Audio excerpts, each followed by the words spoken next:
Imagine करो एक scientist microscope के अंदर देख रहा है और एक ऋषि अपनी आंखें बंद करके ध्यान कर रहा है। दोनों अलग अलग लगते हैं, पर क्या पता दोनों एक ही चीज को समझने की कोशिश कर रहे हैं, रियलिटी।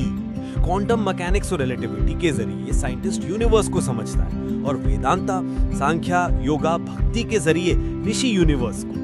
और जब हम दोनों को एक साथ रखते हैं ना, तो लगता है जैसे ईस्ट और वेस्ट, साइंस और स्पिरिचुअलिटी एक ही कहानी के दो अध्याय हैं। चलिए शुरू करते हैं अद्वैत वेदांत से।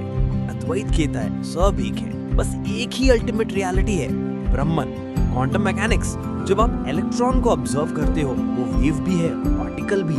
मतलब चीजों का सेपरेशन उतना क्लियर नहीं है जितना हम सोचते हैं। जैसे अद्वैत कहता है सब एक ही तत्व है, वैसे ही क्वांटम इंटरकनेक्टेडनेस भी एक ही रियलिटी की तरफ इशारा करता है। अब आते हैं द्वैत पे, जहाँ मध्वाचार्य कहते हैं कि जीव और ईश्वर अलग है। क्वांटम वर्ल्ड के एक एंगल से देखो, पार्टिकल और वेव दोनों एक साथ तो हैं, पर फिर भी अलग एस्पेक्ट्स हैं। और रिलेटिविटी भी यही कहती है, टाइम और स्पेस अलग हैं, पर एक फ्रेम में जुड़कर स्पेस टाइम बन जाता है। अलग भी हैं, एक भी है, दोनों सच हैं, बस पर्सपेक्टिव पे डिपेंड करता है। फिर विशिष्टाद्वैत, रामानुजा का थॉट, कहते हैं सब कुछ एक है पर अलग भी है, जैसे बॉडी और सोल।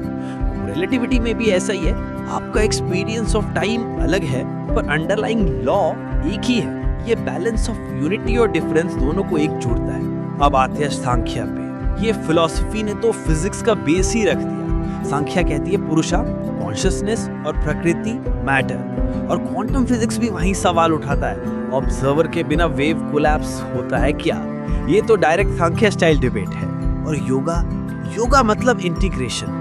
आइंस्टाइन ने बोला था रिलेटिविटी में सब कुछ रिलेटिव है, पर उसके इक्वेशंस एक यूनिटी दिखाते हैं। योगा भी वही बोलता है, अपने अंदर के केओस को एक सूत्र में बांधो। और भक्ति, ये सरेंडर है। साइंटिस्ट भी जब यूनिवर्स के मिस्ट्रीज लिखते हैं, एक ऑफ फील करते हैं। आइंस्टाइन ने खुद बोला था, the more I study the universe, the more I believe in God. ये भी एक भक्ति का ही फॉर्म है, surrender in front of the infinite. कहानी सुनो, अर्जुना बैटलफील्ड में खड़ा है, कंफ्यूज्ड है। कृष्णा कहते हैं कि तू ऑब्जर्वर बन, फिर एक्शन कर। क्वांटम मैकेनिक्स वही बोलता है, ऑब्जर्व करो, रियलिटी कोलैप्स होती है। जो अर्जुन की कंफ्यूजन थी, वही एक फिजिसिस्ट की कंफ्यूजन है जब वो वेव फंक्शन के सामने खड़ा है। देखो एक और एग्जांपल, न्यूटन कहता है force equal to mass into acceleration. Simple, clear, बिल्कुल द्वैत जैसा। पर जब आइंस्टाइन आता है और कहता है कि टाइम खुद बेंड होता है, तब वो वेदांतिक हो जाता है। विजिबल से इनविजिबल की तरफ जर्नी, साइंस और स्पिरिचुअलिटी दोनों का एक रास्ता। तो क्या हिंदू फिलॉसफी और मॉडर्न फिजिक्स सेम है?